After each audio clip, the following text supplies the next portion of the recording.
উপস্থিত ভক্তমণ্ডলী এবং আমার ভক্তিমতী মায়েরা, আপনাদের সকলের শ্রীপাদ পদ্মে জানাই আমার ভক্তিপূর্ণ প্রণাম। অনাদিরাদি গোবিন্দ সর্বকারণে কারণম শ্রীমতী রাধারানী সহ সকল ব্রজবাসীর শ্রীপাদ পদ্মে ভক্তিপূর্ণ প্রণাম জানাই। প্রেমের ঠাকুর শ্রী শ্রী চৈতন্য মহাপ্রভু, নিত্যানন্দ মহাপ্রভু সহ সকল গৌর ভক্তবৃন্দের শ্রীপাদ পদ্মে ভক্তিপূর্ণ প্রণাম জানাই। পূর্ণব্রহ্ম শ্রী শ্রী ঠাকুর হরিচাঁদ, পতিত পাবন শ্রী শ্রী ঠাকুর গুরুচাঁদ, মা শান্তি সত্য ভামা সহ সকল হরিভক্তের শ্রীপাদ পদ্মে ভক্তিপূর্ণ প্রণাম জানাই। মাতা পিতা, দীক্ষাগুরু, কবিগুরু সহ অনন্ত কোটি ব্রহ্মাণ্ডের অনন্ত অবতার, অনন্ত সাধুগুরু মহাপুরুষ, সাকার নিরাকারে যিনি যেখানে যে অবস্থায় অবস্থান করছেন, প্রত্যেককে আমার ভক্তিপূর্ণ প্রণাম জানাই। আমি শ্রদ্ধা জ্ঞাপন করি যারা এত সুন্দর হরিবাসর রচনা করেছেন। এখানে তো প্রত্যেক বৎসরই হরিবাসর হয়, তাই তো? আমি এবৎসর নূতন পদার্পণ করলাম। যারা অনেক কষ্ট করে ভিক্ষা করে দাঁড়ে দাঁড়ে আমাদের সনাতন সংস্কৃতিকে রক্ষা করে, তাদের কাছে আমরা চিরঋণী। কারণ ভক্ত না থাকলে ভগবানের প্রকাশ ঘটে না। এখানে কৃষ্ণ ভক্ত, রাম ভক্ত আছে বলেই তো আজ এই হরিবাসর বসেছে, তাই তো? বাবা, আপনারা একটু বসে যান, কথা বলবেন না? আপনারা বসুন, সবাই বসুন। কিছু কথা আমি বলবো, সেগুলো আপনারা শুনবেন। আমাদের সনাতন ধর্ম এমনই একটা ধর্ম যে ধর্মে সকলের সাধনার স্বাধীনতা আছে। আপনি কালী ভজতে পারেন, কৃষ্ণ ভজতে পারেন, রামচন্দ্রকে ভজতে পারেন, শিব ঠাকুরকে সাধনা করতে পারেন, হরিচাঁদ গুরুচাঁদকে সাধনা করতে পারেন, গাছের পূজা করতে পারেন, আপনি কুমির পূজা করতে পারেন, কেউ আপনাকে বাধা দেবে না। সনাতন ধর্মে ঈশ্বরকে সর্বশক্তিমান ভাবা হয়, যেটা সত্যি সত্যি তিনি সর্বশক্তিমান। তিনি সাকার এবং তিনি নিরাকার। তিনি শুধু নিরাকার নয়, ভক্তের ভক্তিতে সে সাকার রূপ ধরে ভক্ত ভগবানের মধুর মিলন হয়। এ আমাদের অনেক প্রমাণ আছে, তাই তো? শ্রী শ্রী ঠাকুর রামকৃষ্ণদেব মাটির মূর্তি পূজা করেছিলেন, সেই মাটির মা জ্যান্ত হয়ে তার সঙ্গে লীলা করেছে। রামপ্রসাদের মাটির মা তার বেড়া বেঁধে দিয়েছে, সাইডে একটা সাউন্ড হচ্ছে, সাইড সাউন্ডটা। শ্রী শ্রী ঠাকুর ভবা পাগলা, তার ঠাকুর তার সঙ্গে কথা বলেছে। আমরা জানি বৃন্দাবন থেকে 80 মণ ওজনের গোপাল সাক্ষী দিতে উড়িষ্যায় চলে এসেছে। এখনো সাক্ষী গোপাল স্টেশন রয়েছে, পুরীর আগের স্টেশন। এগুলো আমাদের মীরাবাই, তার কৃষ্ণ তার সঙ্গে খেলা করেছে, বাঁশি বাজিয়েছে। তাহলে তিনি নিরাকার, আবার তিনি সাকার। এই জন্যে তিনি সর্বশক্তিমান। যদি শুধু তিনি নিরাকার হন, সাকার হতে না পারেন, তাহলে আমি তাকে সর্বশক্তিমান বলবো না। তুমি তো একটা জিনিস পারো না, তাহলে তুমি কিসের সর্বশক্তিমান? বোঝা গেল কি কথা বলছি? তাহলে সনাতন ধর্ম এমনই একটা ধর্ম যে ধর্ম ঈশ্বরকে সর্বশক্তিমান ভাবে, তারা নিরাকারেও ভাবে। অনেক নিরাকারবাদী আছে সনাতন ধর্মে, আবার সাকারবাদী, ভক্তিবাদী। হ্যালো, রিভাইভ কমে গেল কেন? আমি যেখানে টিউন রাখবো বাবা, টিউন নাড়াবে না। তাহলে এই হচ্ছে সনাতন ধর্ম। আমি ঈশ্বরের কাছে প্রার্থনা করি, আবার যদি তুমি আমাকে মানুষ রূপে পাঠাও, হে প্রভু, আমাকে তুমি সনাতন ধর্মের মধ্যেই পাঠিয়ে দিও। এমন কোনো জায়গায় পাঠিও না যেখানে সাধনার স্বাধীনতা নেই। একটাই কথা বলবে, সেটাই আমাকে মানতে হবে। কারণ সনাতন ধর্মে রোগী অনুপাতে তার পথ্য এবং ওষুধ আলাদা। কায়দা আছে বাবা। ঠিক কি না? আমি সুগারের রুগী, আমাকেও বলবে মিষ্টি খেতে, আর যার মোটে সুগার কমে গেছে তাকেও বলবে মিষ্টি খেতে। এটা হয় নাকি? নাকি আমি আমাশায় মরে যাচ্ছি, আমাকেও বলছে ঘি খেতে, আর যার লো প্রেশার তাকেও বলছে ঘি খেতে। এটা হয়? এই জন্য সাধনার স্বাধীনতা না থাকলে আমি সেখানে কখনোই জন্মগ্রহণ করতে চাই না। একটা বাইন্ডিংস করে রেখে দিলাম, এর বাইরে তুমি যেতে পারবে না। তিনি অনন্ত, তিনি অসীম, তিনি অনাদি, তিনি সাকার, তিনি নিরাকার, সর্বাকারে সর্বাধারে তিনি বিরাজ করছেন, আমি পূজা করি তারে। হরিবোল হরিবোল। এই সনাতন সংস্কৃতিকে রক্ষা করবার জন্য আজ যারা দ্বারে দ্বারে ভিক্ষা করে এত সুন্দর হরিবাসর রচনা করেছেন, আমি পুনঃ পুনঃ তাদের শ্রদ্ধা জানাই। আমি তো একজন সামান্য মানুষ, আপনারা আমাকে এনেছেন হরিকথা কৃষ্ণ কথা শুনতে। যেহেতু কবিগান একজন প্রশ্নদান আর একজন জবাব দান করে থাকে, তাই আজকে দুটো ভূমিকা নেওয়া হয়েছে। এটা শ্রী শ্রী চৈতন্য চরিতামৃত থেকে। ভূমিকা দুটো আপনারা ভালো করে বুঝতে পেরেছেন, অনেকে অনেকে বুঝতে পারেননি। এগুলো একটু ভালো করে বলা দরকার ছিল। মহাপ্রভু যখন বৃন্দাবনে যাবেন ভাবলেন, ভক্তরা ভাবলেন একা ছাড়া উচিত নয়, কারণ একা গেলে কখন মহাভাবে বিভোর হয়ে কোথায় পড়বে ঢলে, কোন জঙ্গলে, অন্তত তার একজন রক্ষক থাকা প্রয়োজন, সিকিউরিটি, তাই না? তার এটা না থাকলে তো হয় না। কিন্তু কাকে পাঠানো যায়? মহাপ্রভুর সঙ্গে যদি হরিনামে বিগলিত হয়ে যায় তাহলে তো দুইজনই পড়ে থাকবে। একটু অপ্রেমিক অরসিক এইরকম মানুষ করো ঠিক, যে সহজে হরিনামে গলে না। বুঝতে পারছেন? আমা বুঝতে পারছো তোমরা? তেমন মানুষ খুঁজতে খুঁজতে বলভদ্র ভট্টাচার্যকে পাওয়া গেল। খুব তার্কিক পণ্ডিত, তিনি অত সহজে কোনো কিছু মেনে নেন না, অত সহজে হরি বলে ধুলায় গড়ি দেন না। উনি একটু গবেষণা করে দেখেন আগে যে ব্যাপারটা কি হচ্ছে, আমাকে দেখতে হবে।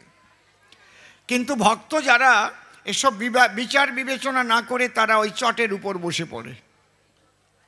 কিন্তু বলভদ্র হলে চটের উপর বসতো না, ওখানে ব্যাকটেরিয়ার জার্ম আছে কিনা আমার পরীক্ষা করতে হবে, ওখানে বসলে আমার জামা কাপড়ে আবার কোনো রকম কোনো অসুবিধা ঘটে কিনা।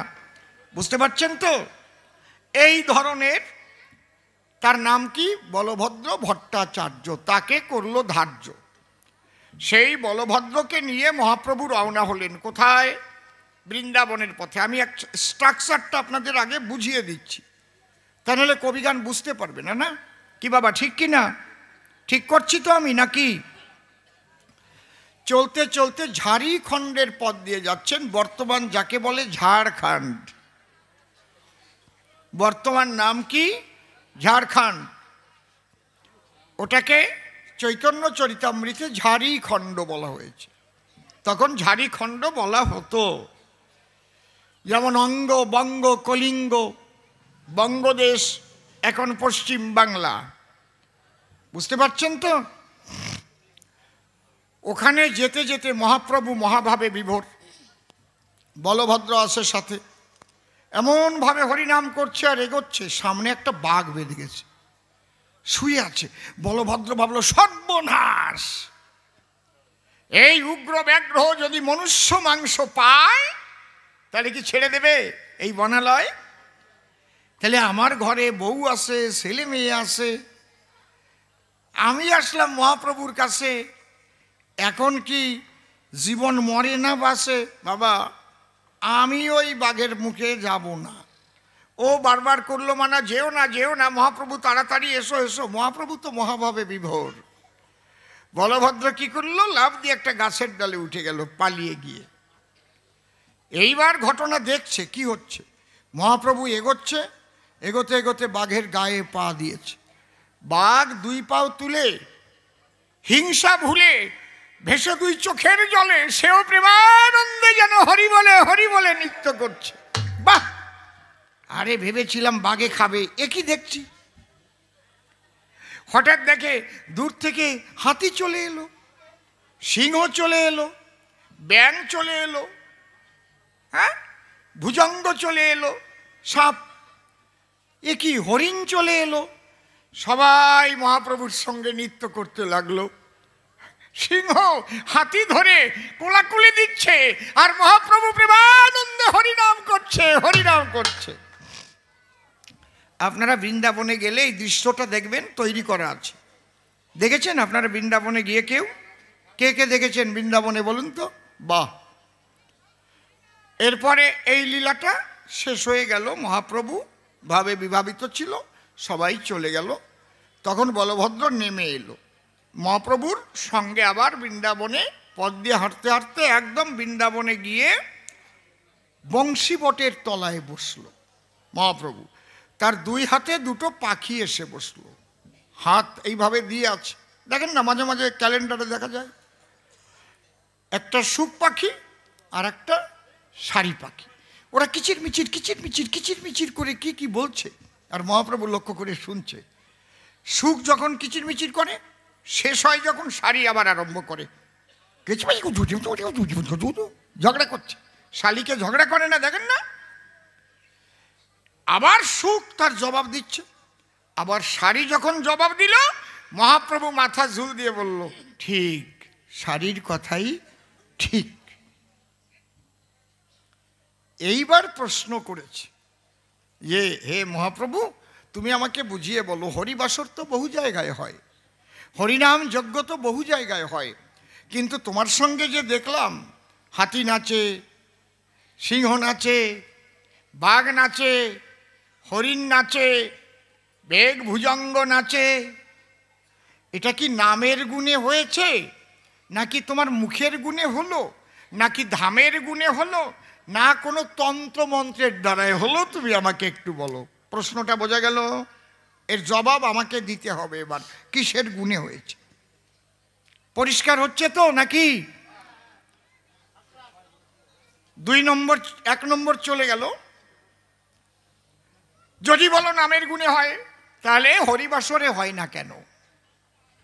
যেখানেই তো নাম হবে সেখানেই তো এসে বাঘ নাচনা আরম্ভ করবে। বাঘ,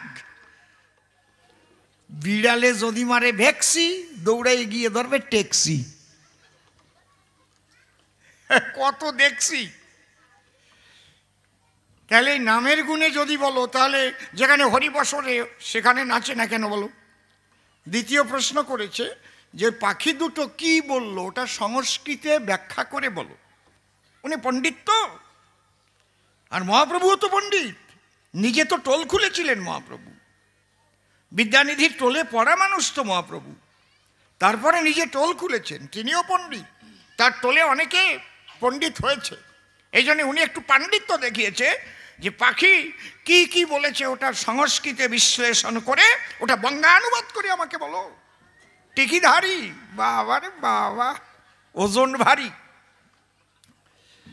আর কি, তুমি ওই শাড়ি পাখির কথা ঠিক ঠিক বলে মাথা ঝুল দিলে কেন? সুখ কি ভুল করলো যে সে তোমার সায় থেকে বাদ গেল? আর শাড়ি এমন কি ভালো কথা বললো, সেইটা আমাকে একটু খুলে বলো। ভারী ইন্টারেস্টিং কায়দা আছে। কি বাবা, শুনবেন না এগুলো নাকি? কি আপনাদের শোনার আগ্রহ যাচ্ছে তো নাকি? এইভাবে বলতে হতো, তাহলে মানুষ বুঝতে পারে। ও তো ভেবেছে আমি সব জায়গায় গান গাই, একভাবেই বলে যাই। আরে বাবা, ওই রকম না, শিখে নাও। একটা নূতন জায়গায় গেলে সুন্দরভাবে বলে মানুষকে বুঝাতে হয়। এইটা হচ্ছে প্রশ্ন। তৃতীয় প্রশ্ন করেছে, গৌর নিতাই দুটো ভাই দুই দিকেতে দেখতে পাই, একজন গৃহবাসী আর একজন হলো সন্ন্যাসী। এখন কলির জীব কার পক্ষে আসি? আমরা কি গৃহবাসী হব নাকি সন্ন্যাসী হয়ে চলে যাব? কি সুন্দর প্রশ্ন করেছে। তাহলে তুমি জবাব দাও স্পষ্ট, মূলত সন্ন্যাস শ্রেষ্ঠ না গৃহীরা শ্রেষ্ঠ? কোথায় থেকে ভজন করতে হবে ইষ্ট? এইবার দেখেন জবাব দেওয়া কত কষ্ট। ও তো প্রশ্ন করে ঘরে গিয়ে চা খাচ্ছে, ওর তো আর ঝামেলা নাই। এইবার আমাকে বুঝাতে হবে কেন নাচে, কি ব্যাপার, কি আসে, সব সংস্কৃতে ব্যাখ্যা করে বুঝাতে হবে। তাহলে আমরা ঠাকুরের নামে একটা ধ্বনি দেই। ক্লিয়ার করতে পারলাম তো নাকি? জোরে বলুন, ঠিক তো? Hello hello hello hello, mic man ভাই, জয় রাধে জয় রাধে।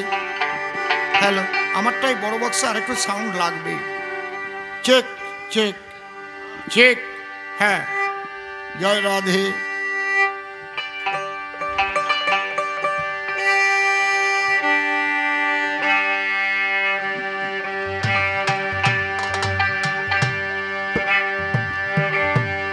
হচ্ছে না কেন তোমার?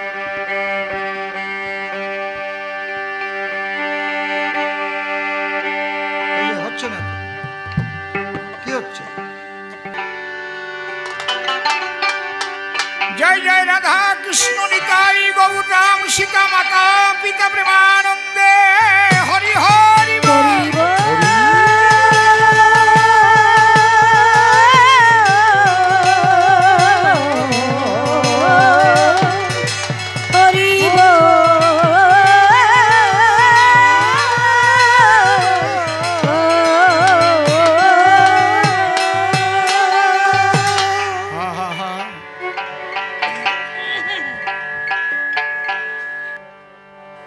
ও দয়াল সবই তোমার খেলা গো, দয়াল সবই তোমার খেলা, দয়াল সবই তোমার খেলা, দয়াল সবই তোমার খেলা, দয়াল সবই তোমার খেলা, দয়াল সবই তোমার খেলা।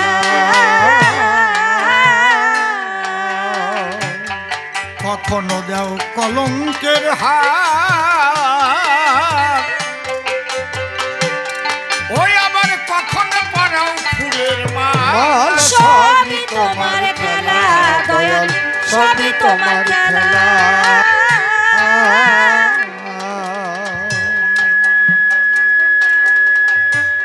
কখনো দাও কলঙ্কের হাত,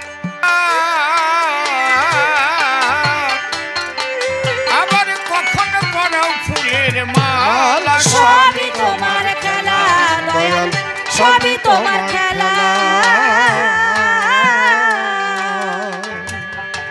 জীবনে চলতে গেলে কি হচ্ছে রে বাবা? এইটা ডিস্টার্ব হচ্ছে, মাঝে মাঝে বেড়ে যাচ্ছে, মাঝে মাঝে কমে কোনটা? যাচ্ছে। আমারটা ওটা বেড়ে যাচ্ছে, মাঝে মাঝে আবার কমে যাচ্ছে। হ্যালো হ্যালো, জয় রাধে। হ্যালো, আমারটা এক হ্যালো। জায়গায় রাখো বাবা, আমি গান গাইতে পারবো না তাহলে। জয় রাধে। হ্যালো, দাও। আমারটা সবার চাইতে বেশি থাকবে, আমার কথাই তো শুনবে সবাই, না ওদেরটা শুধু গ গ গ গ করে উঠলে গান হবে না। জয় রাধে জয় রাধে। মানব জীবন এমন একটা জীবন, আপনি যদি ভাবেন শুধু সুখ আপনার জন্য অপেক্ষা করে আছে, কখনো হবে না। জগতের একটা নাম দুনিয়া। সুখ আসবে, দুঃখ আসবে, হাসি আসবে, কান্না আসবে, ভালো মন্দ, আধার আলো, সব আপনাকে ভোগ করতে হবে। কাটার জ্বালা, ফুলের মালা, গুরু কৃপা না হলে মন বিব্রত হয়ে যাবে। বহু রকমের প্রতিকূলতার মধ্যে আপনাকে চলতে হবে। বিরাট সম্মানও পাবেন, আবার কোথাও অসম্মানিত হতে পারেন, তার জন্য তৈরি থাকতে হবে।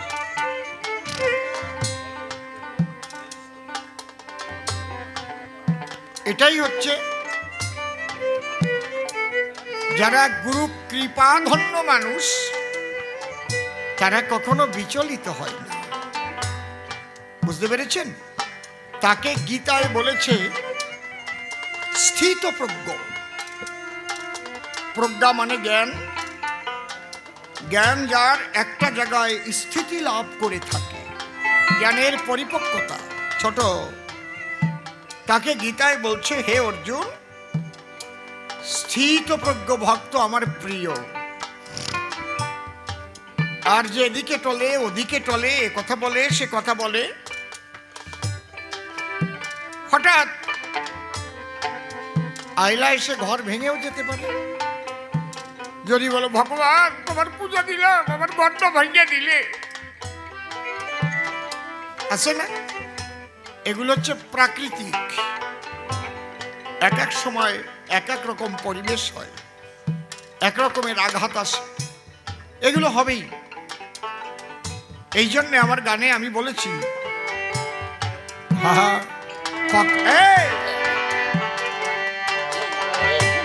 কখনো দাও কলঙ্কের হাত,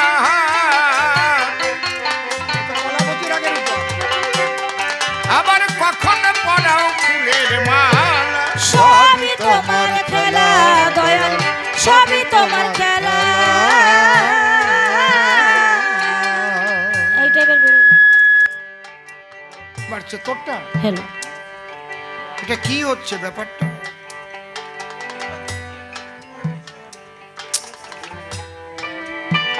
তোমার শুভ আশিস বলে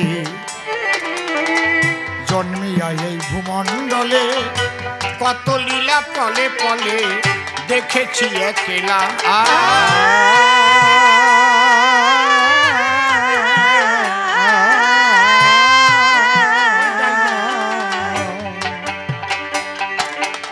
তোমার সরস্বতের পরন দিয়ে খুললে ঘরের তালা, দয়াল খুললে ঘরের তালা।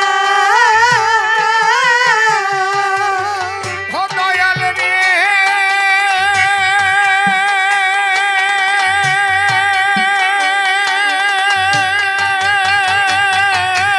ও দয়াময়, সরস্বতের পরন দিয়ে খুললে ঘরের তালা, দয়াল খুললে ঘরের তালা।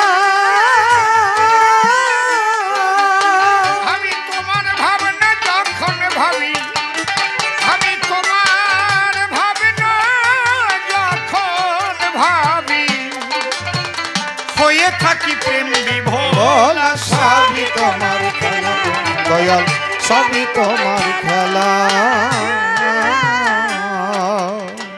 দেখায় অধরের হাসি, কখনো করো উদাসী, তখন পড়াও মায়ার ফাঁসি, দেও যে ত্রিতাব জ্বালা।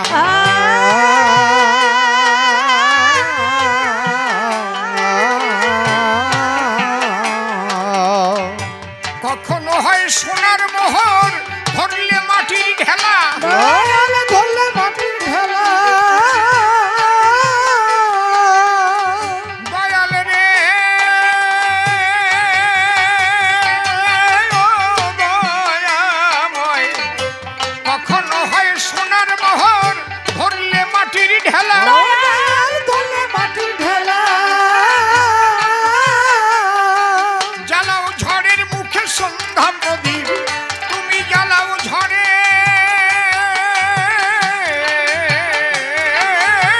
মুখে সন্ধ্যা প্রদীপ, সাগরেতে ভাসাও ভেলা। সবই তোমার খেলা দয়াল, সবই তোমার খেলা।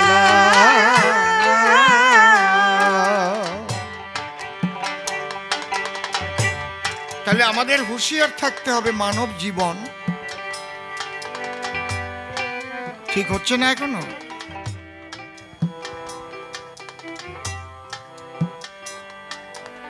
জয় রাধে, হরিবল হরিবল হরিবল।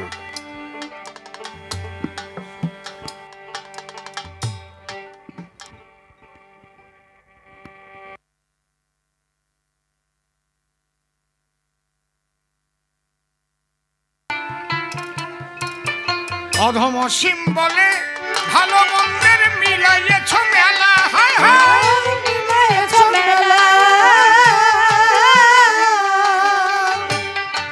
অধম অসীম বলে ভালো মন্দে, ভালো মন্দের অসীম বলে, অসীম বলে, অসীম বলে ভালো মন্দের মিলাইয়েছ মেলা। দয়াল মিলায়েছ মেলা।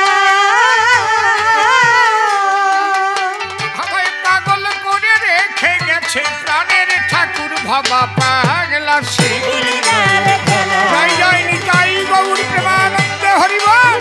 শিখিলি না রে খেলা শিখিলি খেলা রাধা কৃষ্ণের যুগল পদ্ম হৃৎপদ দিয়ে করে আরাধ্য শুদ্ধ চিত্তে প্রণতি জানাই।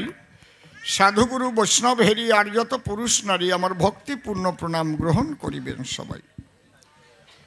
মানুষকে প্রণাম দিলে সে প্রণাম ঈশ্বরে মিলে, সর্বশাস্ত্রে তাহার প্রমাণ পাই।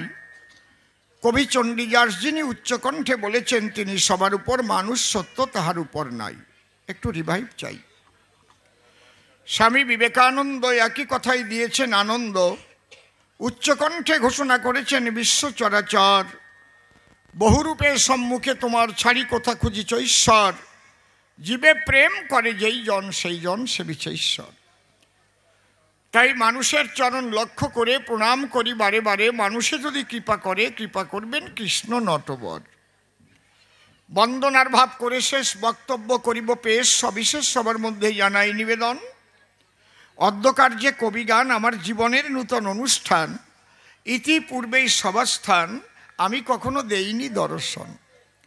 যদিও আমি নূতন আসি, কমিটির সকলের অকৃত্রিম যে ভালোবাসাবাসী আর গুরুজনের স্নেহের বন্ধন। জানেন তো আপনারা, ভালোবাসায় ভগবানও পড়ে ধরা। এই জন্য বারে বারে বন্দি সবার রাতুল চরণ।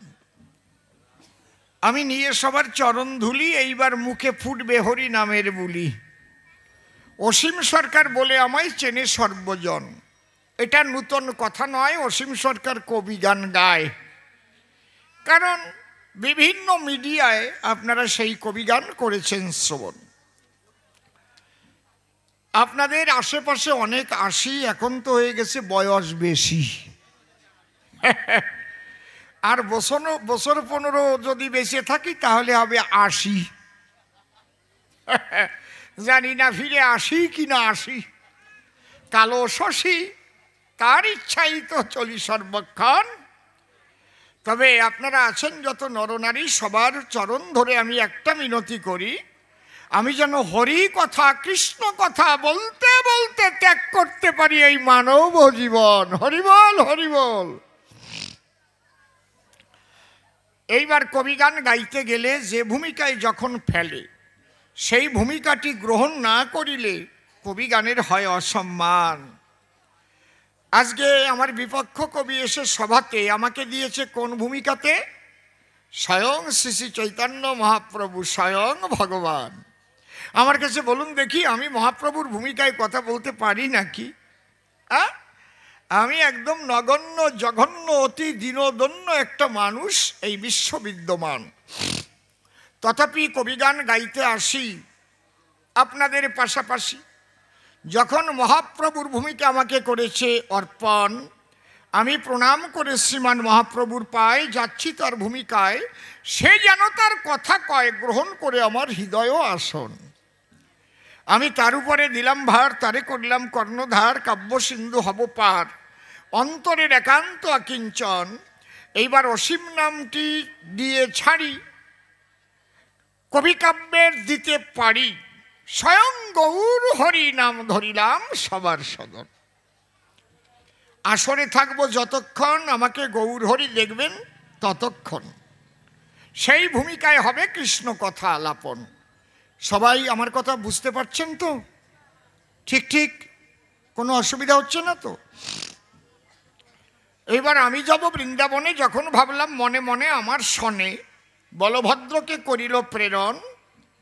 কি ঘটনা ঘটেছিল সে ঘটনাগুলো আগে আমার বলা হলো, আপনারা এক এক করে শুনেছেন বিজ্ঞজন।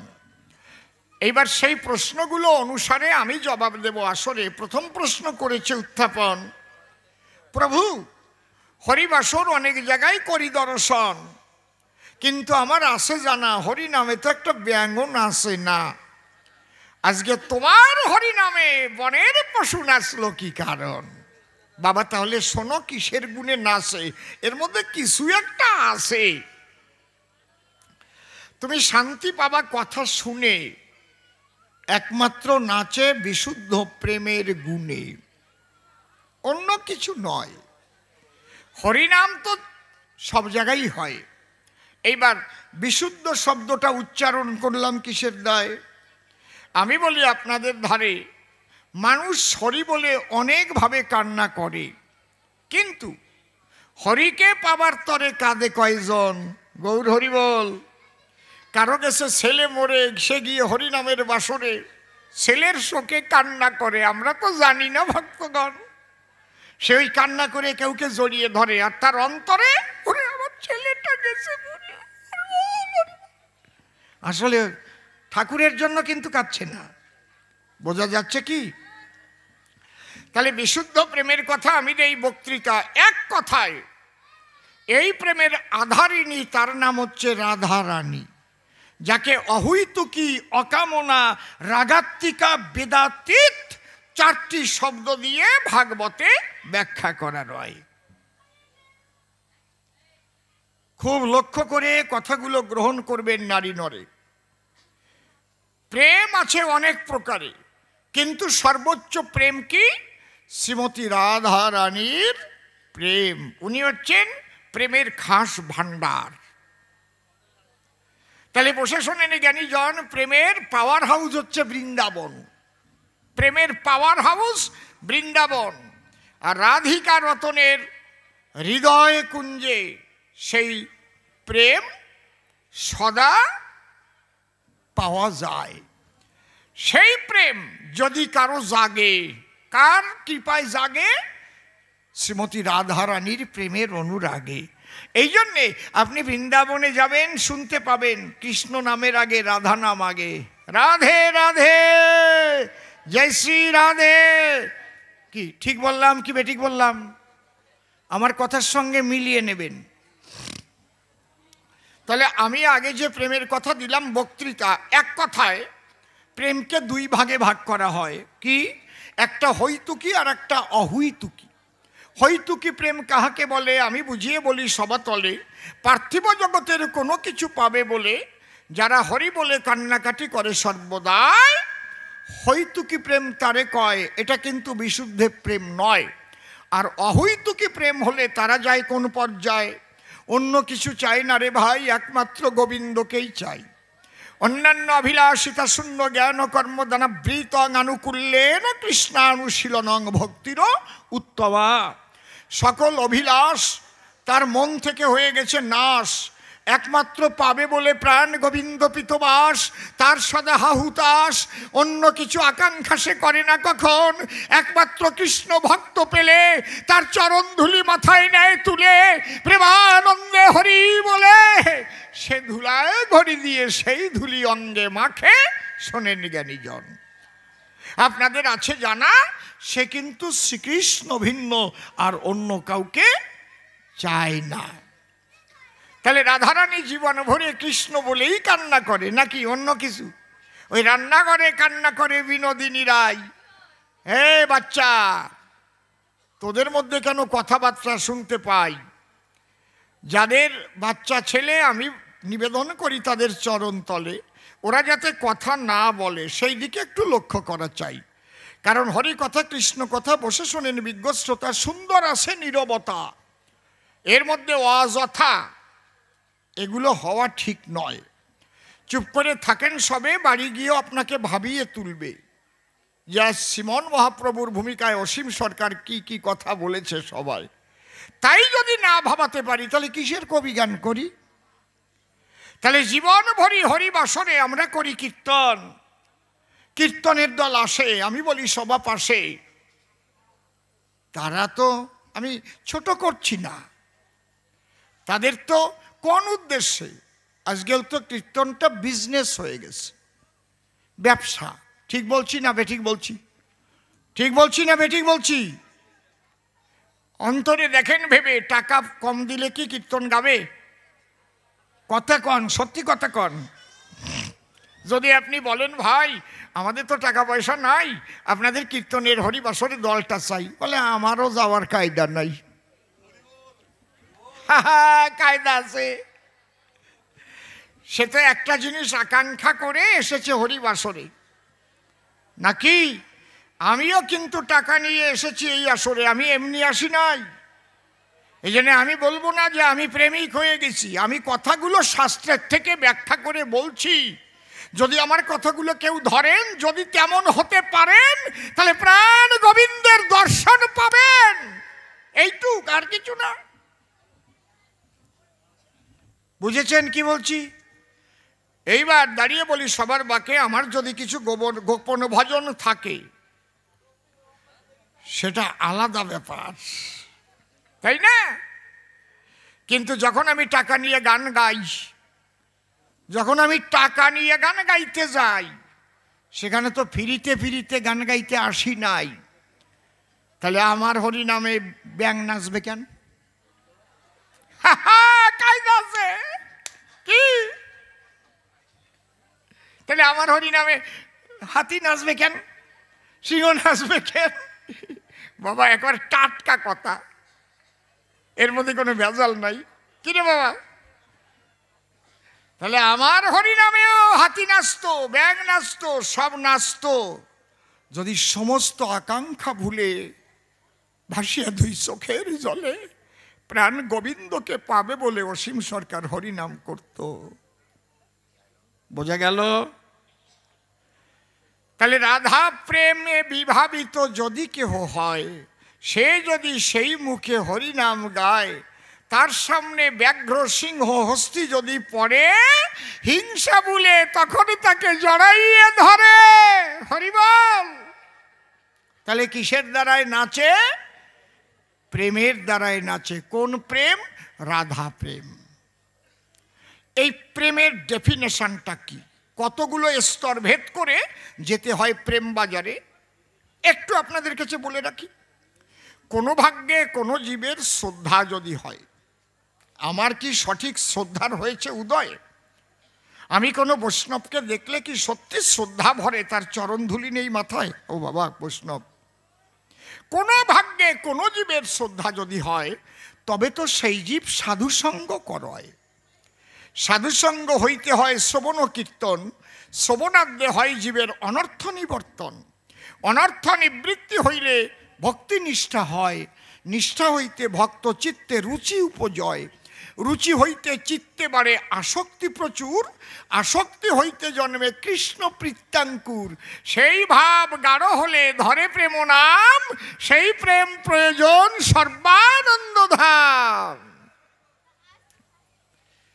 আমি কিন্তু শাস্ত্রের কথাগুলোই বললাম, এগুলো আমার তৈরি করা নয়। আপনিও পেয়ে যাবেন শ্রী শ্রী চৈতন্য চরিতামৃতের পাতায়। আমি মুখস্থ করে কথাগুলো বলে যাচ্ছি আপনাদের ধারে, মানুষ যেন বুঝতে পারে যেতে হলে প্রেম বাজারে কতগুলো স্তর ভেদ করে তারপরে বিশুদ্ধ প্রেমের পর্যায়। এগুলো যদি ব্যাখ্যা করা হয়, ব্যাখ্যা করতে 2-4 ঘন্টা লেগে যাবে।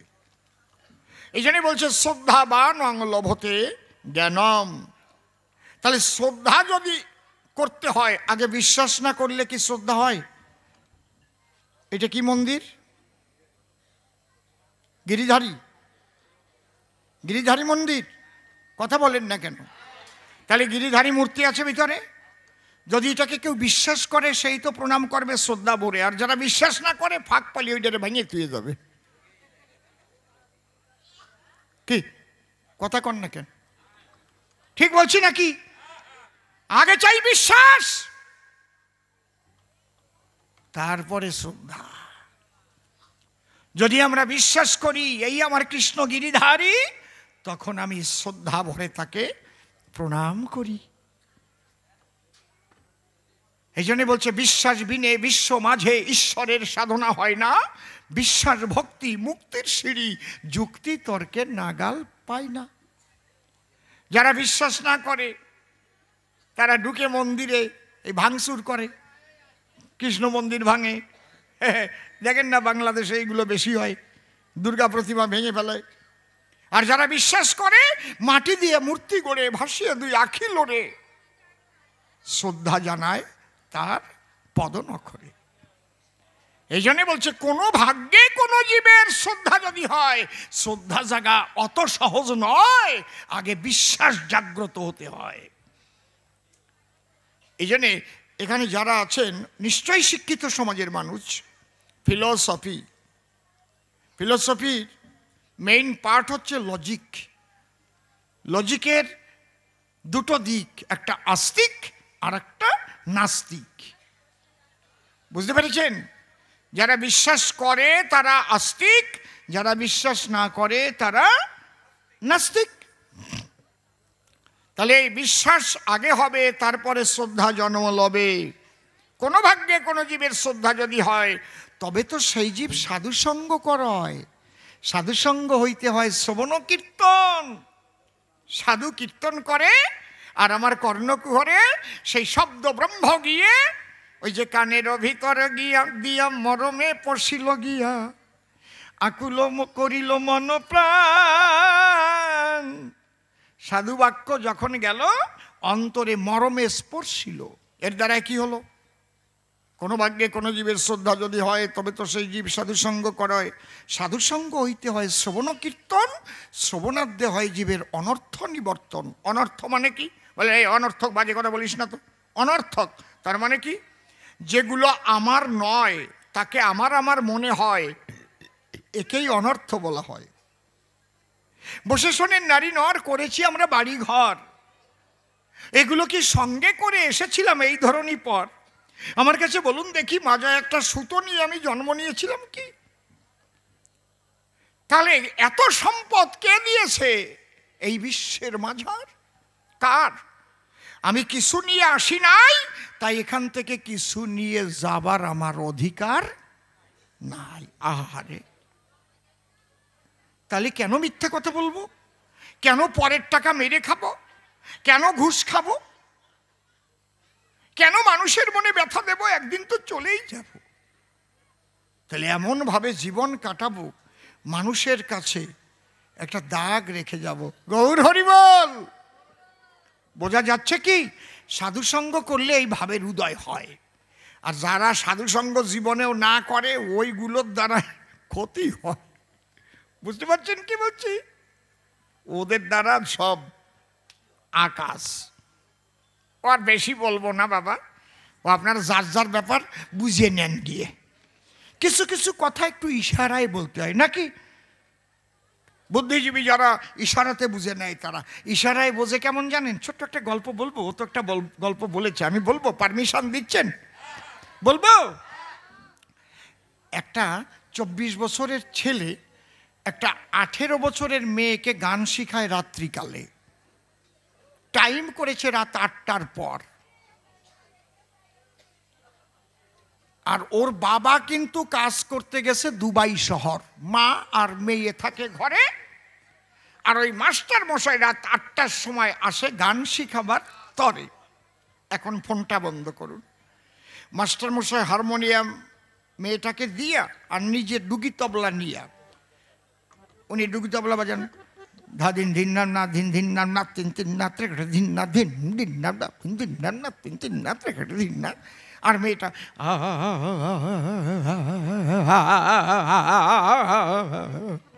বেশ একটা ঝুমুর উঠে গেছে। এই টাইমে ওর মা রান্নাঘরে আছে, আর ইলেকট্রিক অফ হয়ে গেছে। কি অন্ধকার, ঘুটঘুটে। হঠাৎ মেয়েটা বলছে, মা কথা মানো, তাড়াতাড়ি একটা আলো আনো, চার্জার লাইটটা একটু জ্বালাও। মা রান্নাঘর থেকে বলছে, শোন সবিতা, মেয়েটার নাম সবিতা, এই জায়গায় আবার কোনো সবিতা আছে নাকি? ওইদিকে তাকাতাকি করছে যে, আমা তুমি না মা, এটা গল্পের সবিতা। বুঝুন না, রাগ করুন না। ও মারবা, মা শুনে নে আমার একটা কথা, আমার আলো নিয়ে আসতে যতক্ষণ লাগবে, তোর মাস্টার মশাই যেন ডুগি তবলা বাজনা বন্ধ না করে। কায়দা আছে, আর কব না, বুঝে দেখো এবার। যদি ওর উপরের থেকে হাত উঠে যায়, হাত যাবে কোন জায়গায়? আমার না এইসব বাজে কথা ভাল লাগে না, আমার লজ্জা করে কেমন। সত্যি ভাইরি, কি ইশারায় কাফি। মেয়েটা বলছে, মা অন্ধকার ঘরে ডুগি তবলা বাজাবে কেন? মা বলো না। আমার বলে, চুপ, একদম কথা বলবি না। বুঝিস তো বোঝ, না বুঝিস তো মুখ বোঝ, বাজনা যেন বন্ধ করে না। দাদিন দিন না, না দিন দিন না, না তিন তিন না ত্রেগড়ে দিন না, কোনো হাত যেন কামাই না যায়। কায়দা দেখেছেন, কায়দা কত, ওই মামনির পেটে ব্যথা উঠে গেছে। শোনেনি, অনেকে ভাবতে পারে তাই। শুনেছি অসীম সরকারের কত রস ছিল, তা বুঝি রাজনীতিতে গিয়ে শুকিয়ে গেল, এখন আর নাই। ওই রকম না, অন্তরে করুন ধারণা, বান্দর বুড়ো হয়ে গেলেও গাছে ওঠা স্বভাব যায় না, অত সোজা না। কি ভেবেছেন আমার কি রস শুকিয়ে গেছে নাকি? শোনেন, বয়স গেছে বেড়ে এটা বলতে পারেন আমারে, কিন্তু খেজুর গাছ দেখবেন যত বয়সী হয় তার রস তত মিঠে হয়, একবারে আঠা আঠা মোটা মোটা ফোঁটা কাটে, পাটালি যা হয় রে বাবা, নলেনি গুড়ের পাটালি খাবা। আমার প্রত্যেকটা ফোঁটা এক একখানা নলেন গুড় ছাড়া কিছু না, খাও ভালো করে খাও, বাড়ি যাইও চাটপা। জয় রাধে, জয় রাধে। ওই মামনির অবস্থা খারাপ। চুপ করে থাকেন সবে, মাঝে মাঝে একটু রস তো দিতে হবে নাকি? তাই না হলে যুবক যুবতী যারা কবি গান কেন শুনবে, তারা মনে মনে ভাববে তাই এ কবি গান দিয়ে দরকার নাই, আমরা সিরিয়াল দেখতে যাই। কায়দা কত, অন্তরে করুন ধারণা, এই রস দিয়ে রাখবো ধরে যাতে না যেতে পারে টিভির পর্দার ধারে, একজন উঠবে না। আবার আসল আসল কথা কব, মাঝে মাঝে রস দেব, ঠিক তো? তাহলে প্রথম প্রশ্নের জবাব দিয়ে গেলাম তারে বুঝাইয়া, প্রেম না হলে শুধু নামের দ্বারায় কোনো কালে ওইভাবে হরি করি নাচা সম্ভব নয়। সেই প্রেম কোন প্রেম বটে তাও বললাম তোমার নিকটে, যদি কারো ভাগ্যে ঘটে প্রেমময়ী রাধা রানীর কৃপা যদি কারো উপরে বর্তায়। জয় রাধে। এইবার আপনারা আমার কথা লবেন, এই রাধা প্রেমের তত্ত্বটা শ্রীগুরুর কাছে ভালো করে জেনে নেবেন, শ্রীগুরু আপনাকে বলে দেবে। কি বলছি বুঝতে পারছেন? আমি 20 কথা বলে যাই, আপনি এগুলোর সমস্ত কিছু পাবেন শ্রীগুরুর ঠাই। এই জন্য বলছে, দীক্ষা গুরু কৃষ্ণ আমার শিক্ষা গুরু রাই, বৃন্দাবনের ভজন তত্ত্ব যাহার কাছে পাই, ঊর্ধ্বলিঙ্গ ঊর্ধ্বজনী ঊর্ধ্বরতি হয়, ঊর্ধ্ব না হইলে জীবী যাবে জমালয়, পুরুষের লিঙ্গ হয় মস্তকের মণি, তাহা দিয়ে খেলা করে দেবপদ্মজনী, সাধকের স্থান হয় বৃহৎ বৃন্দাবন, শ্রীরাধিকা হয় তার প্রেমের মহাজন। কথাগুলোর কত ওজন জানে কেবল রসিক সুজন, অরসিকের জানা সম্ভব নয়। তাহলে প্রথম প্রশ্নের জবাব হলো, এইবার দ্বিতীয় জবাব দেওয়া ভালো। সুখসারী কি বলেছিল ওটা সংস্কৃতে ব্যাখ্যা করে বলবো এ সবাই। শোনো, সুখসারী দুইজনে কথা কয় আনন্দ মনে, সুখ পাখি দিচ্ছে কৃষ্ণের জয়, সুখ ডেকে বলে তাই কৃষ্ণের চাইতে শ্রেষ্ঠ কেউ নাই। এদিকে কেন কথা কয়? আমি চরণ ধরে করি মানা, মোটে কথা হবে না, একদম ঠান্ডা হয়ে গান শুনবেন বসিয়া সবাই। যখন সুখ কৃষ্ণ গুণগান করে, সারি বলে সুখের ধারে, না রে সুখ আমার রাধার উপরে আর কেউ নাই। তাহলে কার কি গুণ আছে দুইজন তাই ব্যাখ্যা করিতেছে, এটা সংস্কৃত করে বলিতেছি তাই, ঠিক আছে? সুখ কি বলছে? সৌন্দর্যং ললনাদি ধৈর্য দলনং লীলারমা স্তম্ভিনী, বীর্যং কন্দুকিতাদ্রি বর্জ্য মমলা পারে পরার্ধং গুণা, শিলং সর্বানুরঞ্জন যস্মায় তস্মাৎ প্রভু বিশ্বং বিশ্ব জনিন কীর্তির বর্তাৎ কৃষ্ণ জগন মনমোহন। শেষে গিয়ে কি দিল? তেহাই দিল, আমার কৃষ্ণ জগতের সকলের মন হরণকারী। তার আগে অনেক কিছু বলল। সুখ শোনো সারি, সৌন্দর্যং ললনাদি ধৈর্য দলনং, যার রূপ সৌন্দর্য দর্শন করে ব্রজের ললনাগণের ধৈর্যচ্যুতি ঘটে চরাচরে। তারা থাকিতে না রে ঘরে, কৃষ্ণ দর্শনের তরে সকল ফেলে আমার গোবিন্দের কাছে ছুটে যায়। সৌন্দর্য ললনাদি ধৈর্য দলনং লীলা রমস্তম্ভিনী বীর্যং কন্দুকি তাদ্রিবর্য মামলা। তার বল বীর্য কেমন? কন্দু কৃত অদ্রি, অদ্রি মানে পাহাড়, আর কন্দু মানে লাটিম। যেমন বাচ্চা কাচ্চা লাটিমি খেলে, টান দিয়ে হাতে তোলে, দেখেন না এই লাটিম ঘোরে, হ্যাঁ অমনি ক্রুত করে নিয়ে নেয় হাতের পরে। তাহলে আমার কৃষ্ণ নটবরের বলবীর্য এমন, কথা নয় অসঙ্গত। আমার কৃষ্ণ মানমত লাটিমের মতো হাতে ধরে আঙুলের উপরে ধরেছিল গিরি গোবর্ধন। কত শক্তি কার? কৃষ্ণের। এইসব যখন ব্যাখ্যা করে সারি বলছে সুখের ধারে। এই সুখ শোন, শ্রীরাধিকা প্রিয়তা স্বরূপতা সুশীলতা নর্তন গান ও চাতুরী গুণালী সম্পত কবিতা চরাজতে কৃষ্ণ জগন্মন মোহন চিত্ত মোহিনী।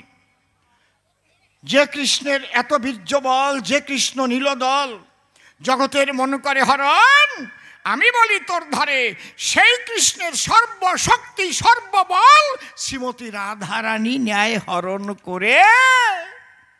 এত শক্তি রাধা ধরে, বলে চুপ চুপ চুপ চুপ চুপ, ডেকে বলে সুখ, একদম ঝুলামিনা মুখ। তুই আমার কৃষ্ণ নিন্দা করিস কি কারণ? তুই জানিস আমার কৃষ্ণ কেমন? কি বংশীধারী জগন্নারী চিত্তহারী চষারীকে বিহারী গোপীনারীর ভিজিয়ান মদন মোহন। আমার কৃষ্ণ গিরিধারী, আমি তার গুণ বর্ণনা করি। সে নিয়ে কত নারী, রাসমঞ্চে হয়েছে মদন মোহন, নারী তাকে থাকে ঘিরে। আমার কৃষ্ণকে কি নষ্ট করতে পারে? এই জন্য মদন মোহন বলে তার হে বিশ্ববাসীগণ। সারি ডেকে বলে, তাই অত বড় কথা বলিস না আমার ঠাই। তোর কৃষ্ণ মদন মোহন কতক্ষণ গে? কতক্ষণ? রাধার সঙ্গে যদা ভাতি তদা মদন মোহন, অন্যথা বিশ্ব মহিয়পি স্বয়ং মদনে মোহিত। কৃষ্ণ মদন মোহন কতক্ষণ? আমার রাধারানী বাম ভাগে যতক্ষণ। রাধাকে হারা হয়ে যখন যায় তোমার কৃষ্ণ শ্যাম রায় গজগজা মদন, গজগজা মদন। কায়দা। কৃষ্ণের স্বভাব ধীর ললিত, নিরন্তর কাম ক্রীড়া যাহারও চরিত। এই কথা যখন সারি মুখে বলেছিল, ওই কথা আমার তখন মনমতো হলো। কারণ মনমতো ওই যে আমার কৃষ্ণ নীলদল রাধারানীর দ্বারাই মদন মোহন হলো। একবার রাধা কৃষ্ণ প্রেমানন্দে হরি হরি বল, হরি বল। বাবা আমি কি বুঝাতে পারছি একটু নাকি? আপনারা সবাই বুঝতে পারছেন তো? তাহলে আমি খুশি। তাহলে ব্যাপারটা বুঝে নিন। এই জন্য এটাকে বাংলা করে প্রভুপাদ নরোত্তম দাস ঠাকুর লিখেছেন চটি বইয়ের ভিতরে, সুখ সারির দ্বন্দ্ব বলে তারে, তাই না? হ্যাঁ, আরে সুখ বলে আমার কৃষ্ণ গিরি ধরেছিল, আরে সারি বলে আমার রাধা শক্তি সঞ্চারিল, নইলে পারবে কেন? শোনেননি? সুখ বলে আমার কৃষ্ণের কদম তলায় থানা, সারি বলে আমার রাধা করে আনা গোনা, নইলে আর যেত না। ঠিক কিনা? আবার সুখ বলে আমার কৃষ্ণ জগতের গুরু, সারি বলে আমার রাধা বাঞ্ছা কল্পতরু, নইলে কেকার গুরু। সুখ বলে আমার কৃষ্ণের চূড়া বামে হেলে, সারি বলে আমার রাধার চরণ পাবে বলে চূড়া তাইতে হেলে। কেমন লাগে? সুখ বলে আমার কৃষ্ণ মদন মোহন, তখন সারি বলে আমার রাধা বামে যতক্ষণ, নইলে শুধুই মদন গজ গজা মদন। এইভাবে সুখ সারির দ্বন্দ্ব মিটে গেল। একবার প্রেমানন্দে বন্ধুগণ হরি হরি হরি বল, হরি বল। এই জন্য রাধা গুণ গানের কথা শুনে আমি আনন্দ পেয়েছি ভীষণভাবে। মনে মনে আমি করিনি কেউ ভুল, তাই ঠিক ঠিক ঠিক বলে আনন্দ পেয়ে দিলে আমার মাথায় 3 বার দিয়েছি ঝুল। পরিষ্কার জবাব। আমি ওই রকম পূজনীয় বাবা, নাই টাকা, পকেট ফাঁকা, এতে তোমার খোকা, স্নেহের দুলাল, গুদামপুরে সাপ করো মাপ, এতে তোমার বাপ। ওইটা বলার জন্যে কমিটি আমারে বায়না দিয়ে আনে নাই। ও কি রস দেব গো? হ্যাঁ, রস তো এক প্রকারের নয়। দাঁড়ান দাঁড়ান, গল্প মনে পড়েছে। হ্যাঁ, আর একজন না চাক কাটা মধু, একদম চাক কাটা মধু বিক্রি করে। উনি রস খাবে, ওনাকে একদম মধু খাওয়াবো। চাক কাটা মধু বিক্রি করে বোতলে ভরে। মধু, চাক কাটা মধু, মধু, চাক কাটা মধু। এক সাহেব আর মেম, ওদের তো বুদ্ধি সেম সেম। ওরা বাংলায় এসেছে, ঘুরতে ঘুরতে না বেশ একটু একটু আধো আধো বাংলা শিখে গেছে। সাহেব বলছে ওটা কি আছে? দোকানদার বলছে এটা মধু আছে, মধু। হানি হানি হানি, মিষ্টি আছে? Is it sweet? Yeah, very sweet. Please give me some honey, একটু আমাকে দিয়ে দেবো, আমি খাবি। এরকম তো বলে ওরা, আমি খাবি, দিয়ে দেবো একটু। যখন দিয়েছে, চাটা দিয়ে মিঠে লেগেছে, ঠোঁটে মেখে আছে। আর ওই মেম গিয়ে সাহেবের ঠোঁট চাটা দিচ্ছে। আচ্ছা, হাসার কথা নয়, আপনারা জানেন, গেছেন আমেরিকায়, ওরা দেখা হলে অমনি চুমু খায়। কিন্তু চুমু খাওয়াটা বন্ধ করেছে করোনা, এখন আর খায় না। খায় না। 2 বছর তো প্রেমিক প্রেমিকা পার্কে গেছে, কেউ কাউকে চুমো খায় নাই। শালা যদি করোনা হয়, চুমো খাইয়ে কি করোনা বাদাইয়ে মরবো না কিনে বসায়? কায়দা আছে, বুঝেছেন ব্যাপারটা কি? এখন ওরা খায় না, এখন দেখা হলে ওই চুমু টুমু খায় না। ওই করোনা হওয়ার পরে চুমু খাওয়া গেছে সজি। তাই মেম যখন ওই সাহেবের ঠোঁটে চাটা মারে, মিটে পেয়েছে। তাই সাহেব জিজ্ঞেস করছে, what is the power house of হানি? এই মধুর পাওয়ার হাউস কোথায়? সাহেব মনে মনে চিন্তা করে, শালা আমার ব্যবসা মারবার চাও, আসো। ওরে নিয়ে আম বাগানে গেছে, আম গাছে চাক, মধুর চাক পড়েছে।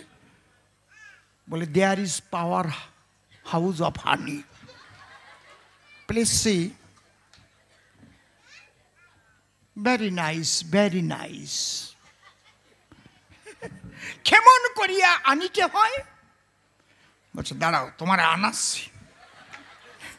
গামলা একটা এনে দিয়েছে আর কাস্তে একখানা দিয়েছে। বলে কাস্তে নিয়ে আস্তে আস্তে গাছে উঠতে হয়, আর গোড়ার থেকে কেটে দিলে অমনি পড়বে তলে গামলার মধ্যে, ওইটা নিংড়ে হানি পাওয়া যায়। কিন্তু প্রথম যে ধোঁয়া দিয়ে পোকা উড়িয়ে দিতে হয়, ও খোকা আর তা বলে নাই মশাই। এখন সাহেব আর মেয়ের মধ্যে তো শক্তি সেম সেম। সাহেব বলে মেম সাহেব কথা লও, তাহলে তুমি কাস্তে হাতে গাছে যাও। মেম সাহেব উঠেছে, সাহেব গামলা নিয়ে নিচে আছে। মধু খাবেন? আপনার জন্য এবার মধু আসছে। যখন মেয়ে উঠে কাছে কাছে যাচ্ছে না, পোকাগুলো তখন পাখনা মেলছে, কাছে কাছে যাচ্ছে। ওরা কেবল তো বিহার থেকে আসছে, বিহারি পোকা। ওর মধ্যে যেটা রাজা রানী বলছে, এ কোন হয় কা ছায়া, अभी क्या करेगा? রানী অর্ডার দিচ্ছে, उसको काट दो। যেই অর্ডার দিছে, ও কাস্তে দিয়ে পোজ বাঁধাবার আগেই গোটা 3 কুড়ি পোকা গিয়ে মেম সাহেবের গায়ে বসে কষণ মেরেছে। আর উনি তো গাবলা ধরে বসে আছে। আর ওরা তো স্নান করে না, আর পায়খানা করে শোষে না। আরে মিথ্যে না মাইরি, সত্যি। বাঙালিরা তো শোষে, আর ওরা কাগজ দিয়ে মোছে। শুয়ে বলতেছি, আপনারা বিদেশে না গেলে বুঝতে পারবেন না এই জিনিস। একদম মাইরি। আর ওদের শরীর না ভীষণ কড়া। প্রস্রাবের কালার মধুর মতো। যখন ওই পোকায় কামড় মেরেছে, ওই মধু কাটার আগে উপর থেকে মেম মধু ছেড়ে দিয়েছে। হ্যাঁ, খাবেন কিন্তু এইবার গাবলায় যখন পড়ছে, এখন সাহেব মনে মনে ভাবে তাই ওই নিচে এলে পাই কি না পাই, আমি আগে একটু খাই। সাহেব যখন গালে দিয়েছে রে ভাই, দেখে একটুও মিষ্টি নাই, নোনতা। বলছে, এ বাঙালি ভাই, এ মধু তো মিষ্টি নাই। বলে, এ মধু এখনো পাকে নাই, এটা কাঁচা মধু। ভাবছেন নাকি আমি মরিয়া গেছি? আমারে খেপাইয়ের নাম ওঠে, বুঝেছেন? চরণ ধরে করি মানা, ওই রস রস রস রস করিয়েন না, মধু ঢালতেই থাকবানে। তারপরে আরও এখানে যে অবস্থা, এদিকে নিচে ওদিকে উঁচু, ওই রকম মধু যদি কেউ ছাড়িয়ে দেয় না, হাসতে হাসতে এ সব কয়জন ভিজে যাবে। তারপরে জয় রাধে নিতাই গৌর হরিবল। তাহলে দুটোর দিয়েছি সমাধান, বসে শোনেনি জ্ঞানবান। এবার একখানা গাবো গান। তারপরে নিতাই গৌর দুই ভাই দুই দিকেতে গেল, জীব কোন পথ লবে এটা আমাকে বলতে হবে। একবার ঢোল কাশি জোরে জোরে তোমরা আওয়াজ তোলো, হরিবল।